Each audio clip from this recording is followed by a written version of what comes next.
Assalamualaikum warahmatullahi wabarakatuh. Kami dari kelompok 7, di mana di sini akan mempresentasikan terkait nutrisi ibu hamil dan nutrisi untuk ibu menyusui.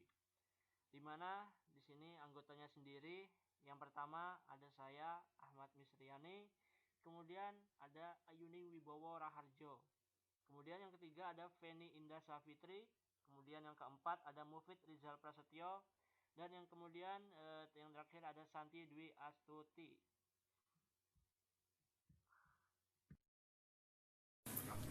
Assalamualaikum warahmatullahi wabarakatuh. Di sini saya akan menjelaskan tentang perubahan fisiologis pada ibu hamil. Perubahan yang terjadi pada tubuh pada saat hamil, bersalin, dan nifas, yaitu sistem-sistem tubuh berubah dengan otomatis menyesuaikan dengan keadaan hamil, bersalin, dan nifas. Selanjutnya, perubahan anatomi dan adaptasi fisiologis pada sistem tubuh pada masa hamil dan menyusui, yaitu yang pertama ada uterus. Uterus yang semula besarnya hanya sebesar jempol atau beratnya 30 gram akan mengalami hipertrofi dan hiperplasia sehingga menjadi seberat 1000 gram saat akhir kehamilan. Otot dalam rahim mengalami hiperplasia dan hipertrofi menjadi lebih besar, lunak, dan dapat mengikuti pembesaran rahim karena pertumbuhan janin. Yang kedua, ovarium. Ovulasi berhenti selama kehamilan dan pematangan folikel ditunda. Biasanya hanya satu korpus luteum kehamilan dapat ditemukan di dalam ovarium wanita hamil dan hanya berfungsi maksimal sampai 6-7 minggu pertama kehamilan, dan selanjutnya fungsinya menurun sampai akhirnya pada minggu ke-16 kehamilan fungsinya digantikan oleh plasenta untuk menghasilkan estrogen dan progesteron. Kemudian yang ketiga, vagina dan perineum. Perubahan yang terjadi pada vagina selama kehamilan antara lain terjadinya peningkatan vaskularitas dan hiperemia pada kulit dan otot perineum, vulva, pelunakan pada jaringan ikat. Munculnya tanda Chadwick, yaitu warna kebiruan pada daerah vulva dan vagina yang disebabkan hiperemia, serta adanya keputihan karena sekresi serviks yang meningkat akibat stimulasi estrogen. Selanjutnya yang keempat, payudara. Pada awal kehamilan perempuan akan merasakan payudara menjadi semakin lunak. Setelah bulan kedua, payudara akan bertambah ukurannya dan vena-vena di bawah kulit akan lebih terlihat. Yang kemudian selanjutnya ada sirkulasi darah. Volume darah semakin meningkat dan jumlah serum darah lebih besar dari pertumbuhan sel darah, sehingga terjadi pengenceran darah atau hemodilusi. Sel darah merah semakin meningkat jumlahnya untuk dapat mengimbangi pertumbuhan janin dalam rahim. Tetapi pertambahan sel darah tidak seimbang dengan peningkatan volume darah sehingga terjadi hemodilusi yang disertai anemia fisiologis. Yang keenam ada sistem respirasi. Kapasitas paru secara total menurun 4-5% dengan adanya elevasi diafragma. Yang ketujuh, sistem pencernaan. Seiring dengan makin membesarnya uterus, lambung dan usus akan tergeser. Perubahan yang nyata terjadi pada penurunan motilitas otot polos pada ductus digestivus. Mual terjadi akibat penurunan asam hidroklorid dan penurunan motilitas, serta konstipasi akibat penurunan motilitas usus besar. Kedelapan, ada sistem perkemihan. Karena pengaruh desakan hamil muda dan turunnya kepala bayi pada hamil tua, terjadi gangguan miksi dalam bentuk sering berkemih. Yang kesembilan, kulit. Kulit terjadi perubahan deposit pigmen dan hiperpigmentasi karena pengaruh melanopor stimulating hormone, lobus hipofisis anterior, dan pengaruh kelenjar supranalis. Yang ke-10, yang terakhir ada metabolisme. Perubahan metabolisme pada kehamilan, yaitu yang pertama ada metabolisme basal naik sebesar 15-20% dari semula, terutama pada trimester ketiga.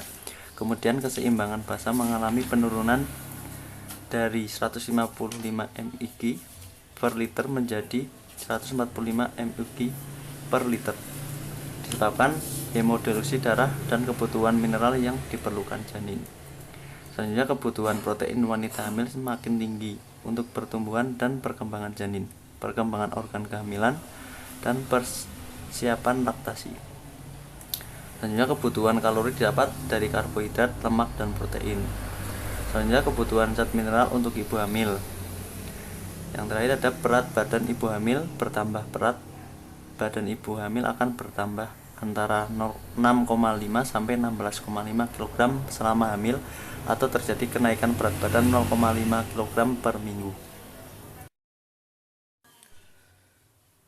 Perubahan fisiologis sistem kekebalan pada ibu hamil. Sistem pertahanan tubuh ibu selama kehamilan akan tetap utuh. Kadar imunoglobulin dalam kehamilan tidak berubah. Imunoglobulin G atau IgG merupakan komponen utama dari imunoglobulin janin di dalam uterus dan neonatal dini. Kekebalan ini dapat melindungi bayi dari infeksi. Selanjutnya, perubahan pada sistem pencernaan.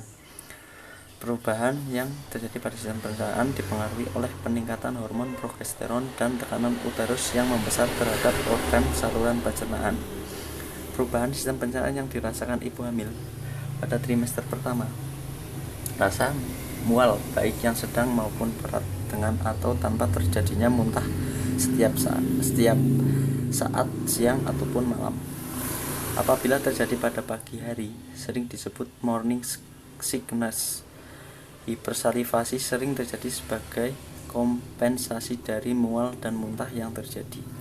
Pada beberapa wanita ditemukan adanya ngidam makanan yang mungkin berkaitan dengan persepsi individu wanita tersebut mengenai apa yang bisa mengurangi rasa mual dan muntah. Kemudian trimester 2 dan 3 biasanya terjadi konstipasi karena pengaruh hormon progesteron yang meningkat. Perubahan sistem muskuloskeletal. Perubahan yang terjadi pada sistem muskuloskeletal dipengaruhi baik secara hormonal dengan efek relaksasi jaringan persendian, juga secara postural dari berpindahnya pusat gravitasi. Perubahan sistem muskuloskeletal yang dirasakan ibu hamil trimester 2 dan 3. Hormon progesteron dan hormon relaxing menyebabkan relaksasi jaringan ikat dan otot-otot. Hal ini terjadi maksimal pada 1 minggu terakhir kehamilan. Proses relaksasi ini memberikan kesempatan pada panggul untuk meningkatkan kapasitasnya sebagai persiapan proses persalinan. Tulang pubik melunak menyerupai tulang sendi. Sambungan sendi sacrococcygus mengendur membuat tulang coccygus bergeser ke arah belakang sendi panggul yang tidak stabil. Pada ibu hamil, hal ini menyebabkan sakit pinggang. Selama trimester akhir, rasa pegal, mati rasa, dan lemah dialami oleh anggota badan atas yang disebabkan lordosis yang besar dan fleksi anterior leher dan merosotnya lingkar bahu yang akan menimbulkan traksi pada nervus ulnaris dan medianus. Tadi ada perubahan sistem kardiovaskuler. Perubahan yang terjadi pada sistem kardiovaskuler merupakan kompensasi dari pemenuhan kebutuhan yang meningkat untuk pemenuhan nutrisi dengan adanya janin. Selain itu, pengaruh hormonal terhadap pembuluh darah ikut berperan dalam beberapa perubahan yang terjadi. Perubahan kardiovaskuler yang dirasakan ibu hamil. Yang pertama ada trimester pertama. Pada akhir trimester 1 mulai terjadi palpitasi karena pembesaran ukuran serta bertambahnya cardiac output. Kemudian trimester 2 dan 3 terjadi edema dependent kongestisirkulasi pada ekstremitas bawah karena peningkatan permeabilitas kapiler dan tekanan dari perbesaran uterus pada vena. Masa prakonsepsi merupakan masa sebelum hamil. Wanita prakonsepsi diasumsikan sebagai wanita dewasa atau wanita usia subur yang siap menjadi seorang ibu, di mana kebutuhan gizi pada masa ini berbeda dengan masa anak-anak, remaja, ataupun lanjut usia. Status gizi prakonsepsi merupakan salah satu faktor yang dapat mempengaruhi kondisi kehamilan dan kesejahteraan bayi. Keadaan kesehatan dan status gizi ibu hamil ditentukan jauh sebelumnya, yaitu pada masa remaja dan dewasa, sebelum hamil atau selama menjadi wanita usia subur.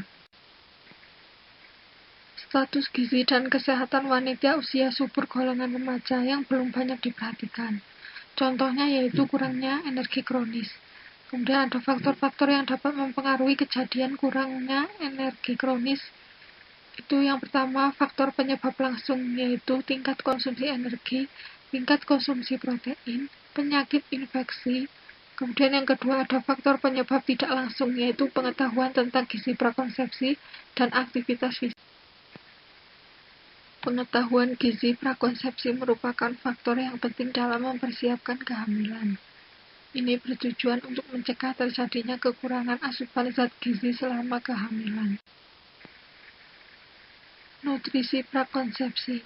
Nutrisi prakonsepsi didefinisikan sebagai pemasukan makanan dan kebiasaan makan yang dilakukan wanita usia subur yang merencanakan kehamilan.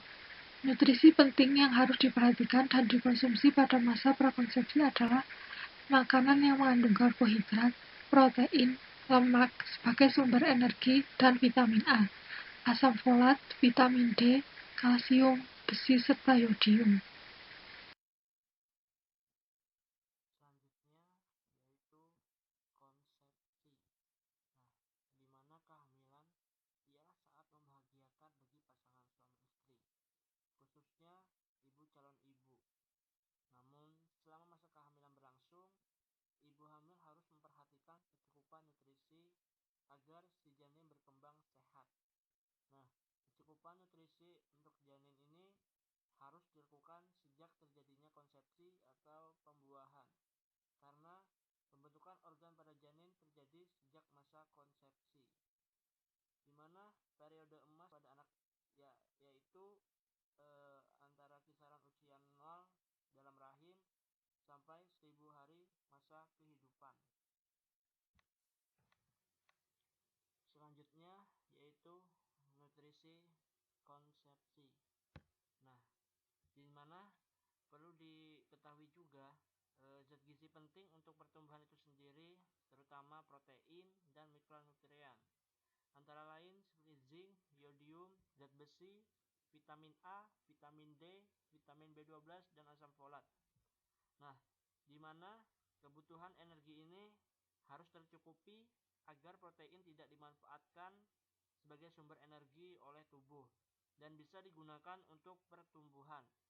Selain jumlah yang cukup, perlu diperhatikan kualitas dan keberagaman jenisnya agar zat penting yang terdapat dalam makanan lengkap sesuai kebutuhan. Oke, selanjutnya adalah nutrisi pada ibu hamil. Pada wanita dewasa yang tidak hamil itu gizi-gizi yang dibutuhkan atau makanan nutrien yang masuk dalam tubuh tubuh wanita dewasa yang tidak hamil digunakan untuk metabolisme, untuk aktivitas fisik dan menjaga keseimbangan proses dalam tubuh. Jadi semua proses dalam tubuh itu nanti akan ditopang oleh gizi-gizi yang masuk itu pada wanita dewasa yang tidak hamil. Sedangkan untuk wanita dewasa yang sedang hamil, gizi-gizi tersebut itu diperlukan untuk energi dan gizi tambahan yang akan dimasukkan pada ibu hamil, karena ibu hamil memiliki kondisi yang khusus ya. Dia akan digunakan untuk membentuk janin, plasenta, uterus, dan kelenjar mamai. Untuk selanjutnya, ibu hamil itu kan memang butuh tambahan-tambahan gizi, tambahan vitamin, zat besi dan lain sebagainya untuk menopang tadi proses tadi pembentukan janin, plasenta dan lain-lain. Nah, akan tetapi ibu hamil dianjurkan untuk makan seperlunya saja. Seperlunya tetapi bervariasi, jadi kebutuhan macam zat gizinya itu akan terpenuhi. Kemudian untuk kebutuhan lemak dan sayur-sayuran itu tidak perlu dikurangi, karena berat badan si ibu harus seimbang dengan aturan yang ada. Kenaikannya juga harus sesuai dengan aturan yang ada. Nanti akan dijelaskan aturan yang adanya seperti apa. Kemudian di sini itu bila berat badan ibu hamil itu tetap atau mungkin menurun, baru boleh mengkonsumsi semua jenis makanan untuk meningkatkan tadi zat gizinya. Oke, di sini kita ada standar kenaikan berat badan pada ibu hamil menurut Komite Nutrisional. Jadi kenaikan berat badan pada ibu hamil normalnya itu dari 7 kilo sampai 18 kilo. Untuk orang yang gemuk atau ibunya gemuk dengan BMI body mass index 20 lebih dari 26 sampai 29, pertambahan berat badannya itu sekitar 7 sampai 11,5 kilo. Nah, untuk ibu yang normal maka penambahan berat badannya 11,5 sampai 16 kilo. Untuk ibu kurus akan bertambah sekitar 12,5 sampai 18 kilo. Nah, di sini berarti menunjukkan bahwa jika ibunya kurus maka akan dibutuhkan nutrisi yang besar untuk menutrisi pembentukan janin dalam kandungan.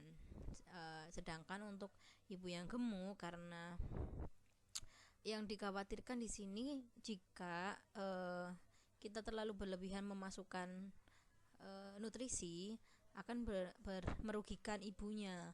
Dalam artian jika ibunya nanti setelah melahirkan akan bertambah gendut atau melar gitu, itu akan mengundang beberapa penyakit seperti kolesterol, hipertensi yang berhubungan dengan berat badan seseorang.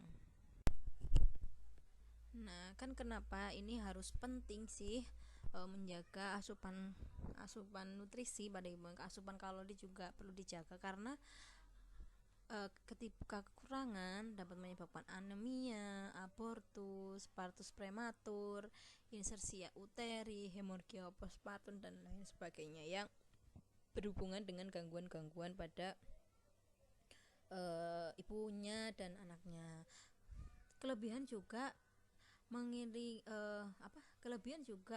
menyebabkan kerugian gitu. Selama ini kan banyak sekali ibu hamil yang mengartikan bahwasanya ketika dia hamil dia itu makan untuk 2 orang, sehingga bayinya akan terlalu besar di dalam. Sebaiknya ibu hamil makan secukupnya sesuai dengan kebutuhan selama kehamilannya. Nah, makanan itu yang penting mengandung protein baik hewani dan nabati gitu.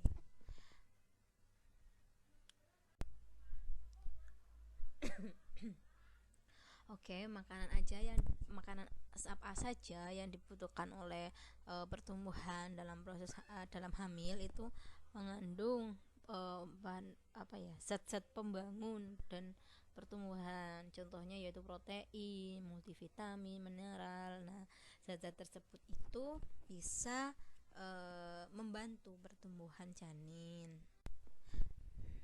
Nah, ini untuk kategori orang hamil itu biasanya dikategorikan menjadi 3, yaitu trimester pertama, trimester kedua, dan trimester ketiga. Ketika trimester pertama, makanan-makanan yang dipilih adalah makanan-makanan yang mudah dicerna, buah-buahan segar, sayuran hijau gitu. Karena makanan-makanan tersebut mengurangi rasa mual. Jadi ketika makanan tersebut dikonsumsi ibu hamil, dia mudah dicerna, dia akan mengurangi rasa mual di trimester pertama. Kemudian porsi sedikit tapi sering, jadi makan sering tapi dengan porsi yang kecil. Nah, kemudian juga ada alternatif lain di mana kita tidak selalu melulu makan nasi. Misalnya kalau misalnya ibunya tidak suka mual, kadang-kadang kan kalau trimester pertama kan banyak seperti kayak nggak nafsu makan ini, kayak nggak doyan makan ini. Nah, itu bisa diakalin dengan mengganti makanan yang sesuai. Misalnya nasi diganti dengan kentang yang sama-sama mengandung karbohidrat. Nah, untuk trimester kedua ini kategorinya makanannya itu dan aturan makanan itu lebih banyak memakan makanan yang bersumber protein atau zat pembangun agar janin mengalami pertumbuhan baik, di mana dari trimester kedua ini merupakan trimester pada saat bayi bertumbuh di dalam tubuh si ibu. Contohnya yaitu di ikan, daging, telur, kacang, tempe, tahu, dan lainnya. Nah, selain zat pembangun, ada juga zat pengatur yaitu vitamin dan mineral yang merupakan pengatur yang banyak terdapat pada buah dan sayuran. Perlu juga diperhatikan bila ibu mengalami bengkak-bengkak, biasanya kan ibu hamil mengalami bengkak pada bagian kaki, telapak kaki gitu kan. Itu bisa dikurangi dengan kita mengurangi garam atau juga makanan-makanan yang mengandung garam seperti mie instan, terus margarin, mentega, kecap, dan lain-lain. Itu hendaknya dibatasi. Nah, selanjutnya yang terakhir untuk trimester ketiga, bagaimana sih untuk trimester ketiga? Jadi secara garis besar trimester ketiga itu sama dengan trimester pertama, trimester kedua. Karena apa? Karena di trimester kedua itu tuh bisa pada saat trimester kedua kan ada pertumbuhan, trimester ketiga juga dia juga mengalami pertumbuhan gitu. Tetapi pada saat trimester ketiga hendaknya jangan terlalu banyak agar ibu tidak kegemukan, karena kegemukan itu memiliki efek-efek lain terhadap tubuh yang pastinya itu merugikan. Nah, ini adalah komponen lengkap kebutuhan gizi pada ibu hamil. Jadi kita lihat dari kalorinya, dari kalori orang dewasa perempuan itu cuma 2200 kalori, ketika hamil dia harus ditambahkan 285 kalori. Untuk protein yang awalnya 48 ditambahin 12 gram, kalsium dari 500 ditambah 500 mg, Fe dari kebutuhan biasanya 26 mg ditambahi 20 mg, vitamin A dari kebutuhan awal 500 ditambahkan 200 lagi. Sedangkan tiamin perlu ditambahkan 0,2 mg. Kemudian riboflavin juga ditambahkan 0,2, niacin ditambahkan 1 mili, vitamin C 10 mili, vitamin D 10 mikrogram. Jadi di sini adalah komponen-komponen yang perlu ditambahkan pada ibu hamil untuk menjaga kesehatan ibu hamil serta menjaga kesehatan janinnya. Assalamualaikum warahmatullahi wabarakatuh. Saya Sandi Dwi Astuti akan sedikit menjelaskan mengenai nutrisi pada ibu menyusui. Menyusui merupakan proses pemberian susu kepada bayi dari payudara ibunya dengan menggunakan alat menghisap, sehingga bayi dapat menelan susu dengan senyaman mungkin. Selanjutnya yaitu gizi pada ibu menyusui. Gizi yang dibutuhkan oleh ibu menyusui lebih banyak karena digunakan untuk memproduksi air susu ibu. Ibu menyusui diharapkan mengkonsumsi makanan yang bergizi dan berenergi tinggi seperti minum susu sapi yang bermanfaat untuk mencegah kerusakan tulang dan gigi. Berikut ini merupakan kebutuhan gizi tambahan pada ibu menyusui, antara lain kalori, protein, kalsium, besi, vitamin A, tiamin, riboflavin, niacin, vitamin C, dan vitamin D.